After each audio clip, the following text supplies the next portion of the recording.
नाज़रीन, पाकिस्तानी सियासत में भूचाल उस वक्त आया कि जब ऑडियो लीक्स का मामला सामने आया।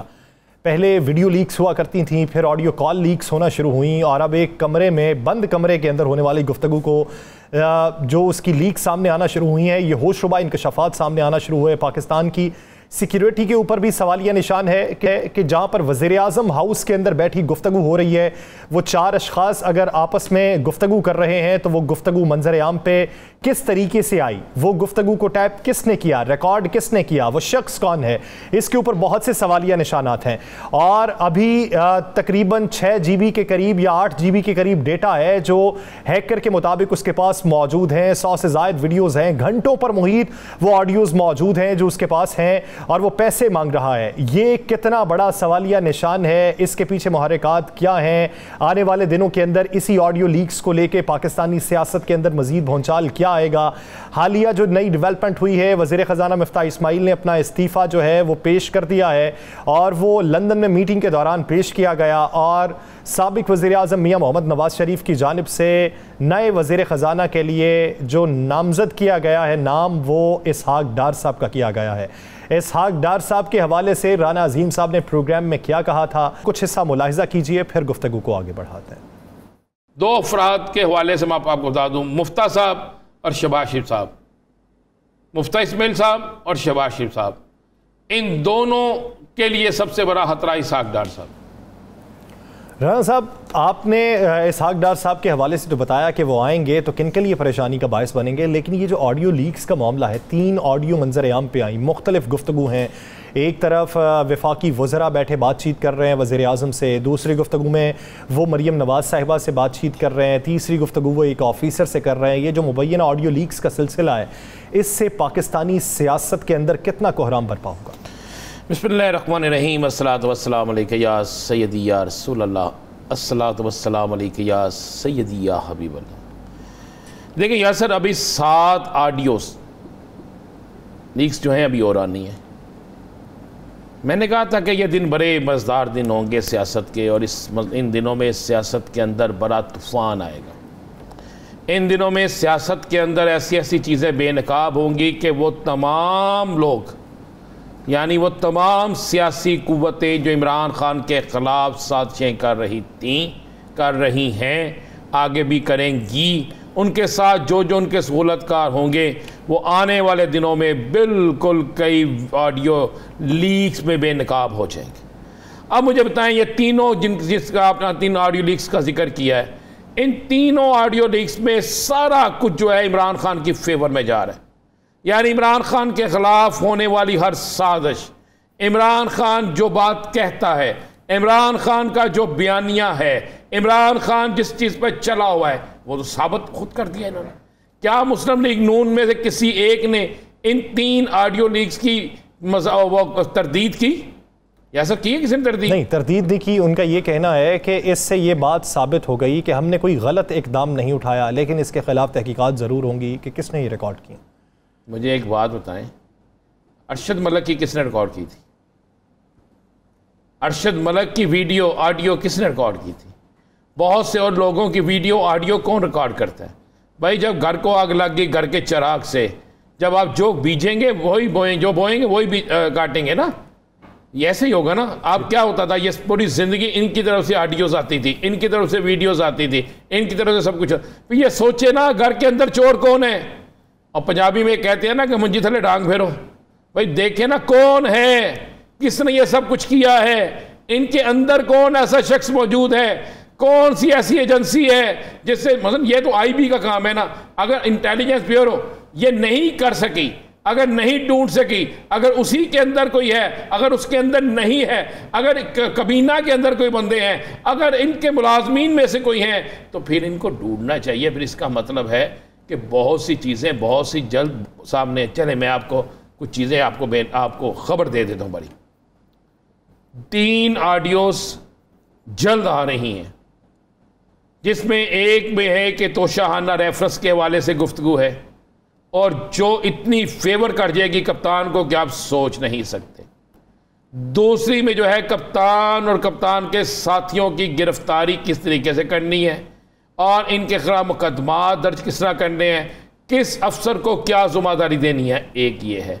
एक ऑडियो ये है कि जनाब आने वाले दिनों में किस तरीके से हमने किससे बात करके क्या करना है, और उसमें यह भी जिक्र है कि कप्तान के कौन कौन से लोगों को किस किस तरीके से तोड़ना है। और सुनने में तो ये भी आया है कि उसमें यह भी जिक्र है कि चौधरी शुजात हुसैन से आसिफ अली जरदारी साहब क्या गुफ्तगू करेंगे, उसके बाद जो लोग उनके हैं वो किस तरीके से टूटेंगे, फिर टूटने के बाद जरदारी साहब आगे क्या करेंगे, ये सारी चीजें हैं। और ये हालिया ये अभी की बात कर रहे हैं? मैं अभी की बात कर रहा हूँ, क्योंकि अभी जो ऑडियो लीक्स हुई हैं ये तो माजी की हैं, यानी आज से 3-4 माह पहले की हैं। भाई ये 3-4 माह पहले, ये 1.5-2 माह पहले की चीज़ें मैं आपको बता रहा हूँ। 1.5-2 माह भी नहीं, 1-1.5 माह पहले की ये चीज़ें हैं जो सामने आ रही। आप देखिएगा तो सही, ज़रा देखते तो जाएं यासर साहब, आप देखते चलें होता क्या है। ये बड़ा कुछ होने वाला है, इस सियासत के अंदर इतना गंद पड़ने वाला है, इतना कुछ होने वाला है कि आपके तसव्वुर से भी बाहर हो जाए। आप तसव्वुर नहीं कर सकते ये क्या होने वाला है। अब आप चलते हैं ज़रा, ये तो ऑडियो मैंने आपको बता दिया, ये ऑडियोज़ आ रही हैं। अब इनकी तहकीकात हुकूमत की ज़िम्मेदारी है। अगर किसी ने हैक की है उसको पकड़ना भी इनकी ज़िम्मेदारी है, उसके खिलाफ कार्रवाई करना भी इनकी ज़िम्मेदारी है। पहले वो डिवाइस किसी ने रिकॉर्डर लगाया होगा ना, तो हैक की होगी ना। मैंने अर्ज कर रहा हूँ कि वो वज़ीर आज़म हाउस है, वो जवेद चने वाले की दुकान तो नहीं है, वो खान बाबे का होटल तो नहीं है, वो KFC या मैकडोनल्ड तो नहीं है, वो MM आलम रोड या कराची के समुंदर के ऊपर कोई बनी हुई शॉप तो नहीं है, वो पेशावर के कोई टिक्का शॉप तो नहीं है, वो पिंडी का कोई बाजार तो नहीं है। भाई वज़ीर आज़म हाउस है जिसके अंदर जाने वाली गाड़ी चेक होती है, जो पार्लियामेंट हाउस है, यानी हर वो जगह जो अहम तरीन है, वहां पर ये किस तरह लग गई एडवाइस, किसने एडवाइस लगा दी, किसकी वहां तक रसाई थी। आपको पता है, मुझे पता है रसाई किसकी होती है। तो फिर मैं वही कह रहा हूँ ना, घर के अंदर ढूंढे, घर के बाहर नहीं, ये सारी चीज़ें करें। अब चलते हैं, बात करते हैं ज़रा, इससे ज़रा आगे चलते हैं। मैंने तो आपको बता दें ये सारा कुछ हो रहा है, हम ये अब रोज़ाना ये खबर मिला करेगी, बड़ा मज़ा आया करेगा। रोज़ाना खबर मिलेगी, खबर तो चाहिए ना हमें, अब खबर मिलेगी। अब तो परेशानी की बातें और भी बहुत सी हैं। मुझे तो हैरानगी ये हो रही है यासर, आपको पता है 4 दिन पहले ख्वाजा आसिफ ने एक प्रेस कॉन्फ्रेंस की थी और उसमें मुफ्ता इस्माइल साहब को साथ बिठाया था जी, और बता के उन्होंने कहा था मुफ्ता इस्माइल साहब किसी सूरत में तब्दील नहीं हो रही, यही कहा था। ये रिकॉर्ड कैसे है ना, ये रिकॉर्ड से बाहर भी नहीं है। ख्वाजा आसिफ कौन है? वफाकी वजीर, मियाँ साहब के करीब तरीन। अब हुआ क्या है कि आज मुफ्ता इस्माइल साहब को कुर्बानी का बकरा बना दिया गया। वैसे कुर्बानी का बकरा तो बेचारा वो उसी दिन बन गया था जब वज़ीर ख़जाना बनाया गया था। शायद इतनी बर्बादी मुस्लिम लीग की किसी ने नहीं की जितनी उसने कर दी, और इतनी गालियाँ किसी को नहीं पड़ी जितनी उस बेचारे को भर गई। मुस्लिम लीग नून के अंदर से ही, अच्छा अंदर से ही पार गई, बाहर से पार गई। हर शख्स को, वो जब टीवी पे आता था लोग टीवी बंद करना शुरू कर दिया था लोगों ने, वो जब टीवी पे आते थे लोग डर जाते थे, लोग जी कोई चीज़ महंगी करने लगे। मतलब ये होता था पंजाबी में गालियाँ क्या नहीं होता था। अब हुआ क्या, अब बेचारे को कुर्बान कर दिया गया, उससे सारे काम करके कुर्बान कर दिया गया। अब लाया गया है इसहाक डार साहब को, और इससे बड़ी बदकिस्मती हो नहीं सकती कि आपकी मुल्क के अहम तरीन वजारतों के फैसले कहाँ हो रहे हैं? लंदन में। क्या दुनिया के किसी मुल्क में ऐसा हुआ है? दुनिया के किसी मुल्क के अंदर ऐसा होता है? क्या भारत अपने फैसले भारत से बाहर करता है? क्या सऊदी अरब अपने फैसले सऊदी अरब से बाहर करता है? क्या मुत्तहिदा अरब अमारात अपने फैसले बाहर करते हैं? क्या लंदन के लोग अपने फैसले हुक्मरान बाहर करते हैं? क्या अमेरिका के हुक्मरान अपने फैसले बाहर करते हैं? क्या इसराइल जैसा मुल्क जो है उसके लोग भी अपने फैसले बाहर करते हैं? ऐसा नहीं होता। पाकिस्तान में ऐसा हुआ है, और खबरें क्या चलती है, पहला राउंड खत्म हो गया, दूसरा शुरू हो गया, दूसरे में ये हो गया, फिर हो गया जनाब इस्तीफा भी आ गया। भाई वजीर खजाना पाकिस्तान का, वजीर खजाना पाकिस्तान का यहाँ पे ऐलान करे, यहाँ पे हल्फ उठाए, यहाँ की कबीना में बैठे, यहाँ पे जाके वो सारा कुछ करे, इस्तीफा कहाँ दे रहे हैं? लंदन में। ऐसा कैसा हो सकता है भाई? क्या ऐसा मुमकिन है? ये पाकिस्तानियों के मुंह पर थप्पड़ है, ये पाकिस्तान की सियासत के मुंह पे थप्पड़ है, ये पाकिस्तान के उन तमाम सियासतदानों के, खासकर PDM के अंदर बैठे उन लोगों के जो हमेशा पाकिस्तान की बात करते हैं, उनके मुंह पर थप्पड़ है कि जवाब दो कि वजीर खजाना तुम्हारा इस्तीफा लंदन में, वजीर खजाना पाकिस्तान का फैसला लंदन में। ये क्या बात हुई? मैंने तो कहा था कि ये जनाब 2 बंदों के लिए खतरनाक है, एक को जिसका नाम लिया उसके लिए तो वो खतरनाक हो गया। अब क्या होगा जी? इसहाक डार साहब आएंगे। इसहाक डार साहब पाकिस्तान आते ही फौरी तौर पे, मैं आपको बता रहा हूँ, फौरी तौर पर पाकिस्तान आते हैं जनाब पेट्रोल सस्ता करने का ऐलान करेंगे, उसके थोड़ी देर बाद जनाब डॉलर जो है उसकी कीमत को नीचे लाया जाएगा। डॉलर पे जुआ हो रहा है, जुआ। ये प्लानिंग के तहत डॉलर ऊपर गया है। याद है हमने एक प्रोग्राम में कहा था जब 219 रुपये पे आ गया तो हमने कहा क्या होगा, नीचे जाएगा? मैंने कहा नहीं, दोबारा ऊपर जाएगा, दोबारा ऊपर जाने के बाद फिर नीचे आएगा। यार ये तो बड़े लोगों के काम है, ये इसी तरह होगा। फिर कहेंगे लो जी मुफ्ता इस्माइल ने बेड़ा गर्क किया था, ये इसहाक डार साहब आ गए हैं, ये अब बेहतरीन कर देंगे, ये कौम का दर्द रखते हैं, इनको कौम का पता है कि क्या मसाइल है, इनको आम आदमी के मसले का पता है, ये पाकिस्तान को दुरुस्त करेंगे। और जिस तरह ये इन्होंने कुछ चीज़ें सस्ती कर दी हैं, अब अगर मियां नवाज शरीफ साहब आ जाते हैं तो बल्ले बल्ले हो जाएगी, मामला सारे दुरुस्त हो जाएंगे। यानी ये एक गेम बनाई जा रही है यासर साहब, ये एक ट्रेल बनाई जा रही है। फिर मियां नवाज शरीफ को लाने के लिए फिर मियां नवाज शरीफ साहब आ जाएंगे, फिर उनको भी कोई ना कोई रिलीफ मिल जाएगा।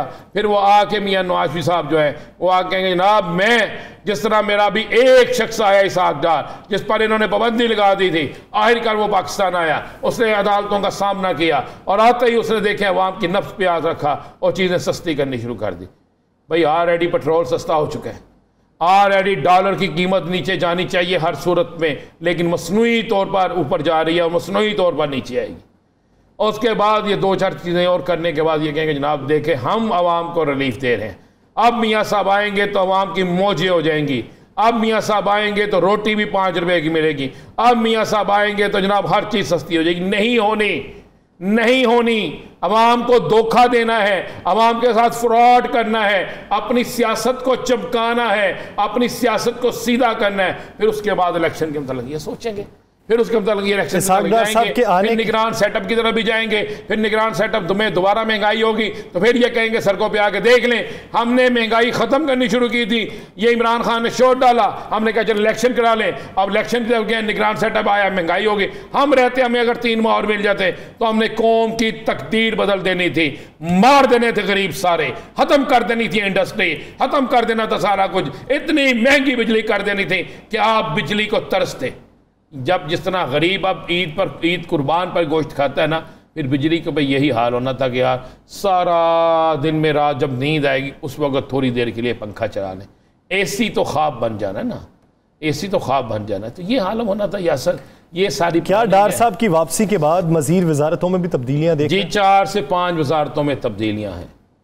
और मैं आपको ये बता दूँ, इसहाक डार साहब सिर्फ वज़ीर ख़जाना नहीं, समझ लें वो वज़ीर आज़म भी हैं, समझ लें उनके पास सबसे ताकतवर पोजीशन होगी। इसका मतलब है दाल में कुछ काला है, इसका मतलब है आप ये कह रहे हैं कि बाकी मामला तय है, वो जेल भी नहीं जाएगा, अगर जेल जाएगा फौरी वापस आ जाएगा, उसके सारे मामला तय है, तभी तो आप उसको वजीर बना रहे हैं। ये सवाल कौन पूछेगा, इसका जवाब कौन देगा?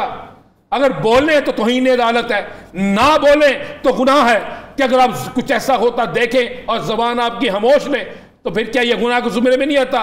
क्या फिर आप जालिम का साथ नहीं देंगे? क्या फ्रॉड करने वाले का साथ नहीं देंगे? फिर यासर मेरा तो यकीन करें आप इस सियासत पे बात करने को दिल नहीं चाहता। किस पे बात करें, क्या बात करें? आप मुझे बता देना, क्या अदालत से रिलीफ मिल जाता, अदालत से ये बरी हो जाते, फिर आप उनको वजीर आजम बनाते, वजीर खजाना बनाते, उसको स्पीकर बनाते, उनको चेयरमैन बनाते, उनको सब कुछ बनाते। अभी है नहीं तो आपने उसको नामजद भी कर दिया, और नामजद कौन कर रहा है? जो खुद अदालतों को मतलूब है, और मीटिंग कहाँ हो रही है? वहीं पे हो रही है जहां पर सारे लोग बैठे हैं। क्या ऐसा हो सकता है? क्या ऐसा होना चाहिए था? चलिए यह सब आप बता देना, ऐसा होना चाहिए था? अगर हमें क्या सबक मिल रहा है, इस कौम को क्या सबक मिल रहा है? हमने एक ऐसा निज़ाम वज़ा कर दिया है कि पाकिस्तान की जो खुद मुख्तारी का फैसला है वो पाकिस्तान में बैठे हुए चंद अफराद नहीं कर सकते, हम पे वो इम्पोज किया जाएगा, वो चाहे यहाँ से बाहर बैठे हुए लोगों से इम्पोज किया जाए या किसी और कर ही नहीं सकते। अमेरिका तो बहुत ताकतवर है ना, छोड़ दें उसे। और भाई आपके मुल्क का फैसला आपके मुल्क में नहीं हो रहा। जरदारी साहब किधर गए आप? फजल रहमान साहब, आफ्ताब शेरपाव साहब, एवल वली खान साहब, कहाँ हैं आप? कहाँ है आपकी जमहूरियत? कहाँ है आपका आइन? कहाँ है आपके असूल? कहाँ है आपकी बाकी चीजें? इमरान खान को पहले आपने कहा जनाब इमरान खान को लेकर आए हैं जनाब एस्टेब्लिशमेंट, अब तो नहीं। अब मुझे बताएं कि बरतानिया में फैसलों पे कौन जिम्मेदार है? क्या पाकिस्तान की वजारतों के फैसले वहां होंगे? अगर ऐसा ही है तो फिर छोड़ दें, पाकिस्तान का नाम जो है ना इसे तब्दील कर दें यार। इसको फिर किसी मुल्क का सीमी छोटा मुल्क, छोटी रियासत करार दे दें और कह दें वहाँ से होने वाले फैसले यहाँ पे होंगे, वहाँ पर बैठे शख्स फैसले करेगा। कल किसी कोई और लीडर यहाँ से मफरूर होगा, वो पाकिस्तान से बाहर बैठ जाएगा, उसकी हुकूमत आएगी, फिर उससे फैसले लेंगे।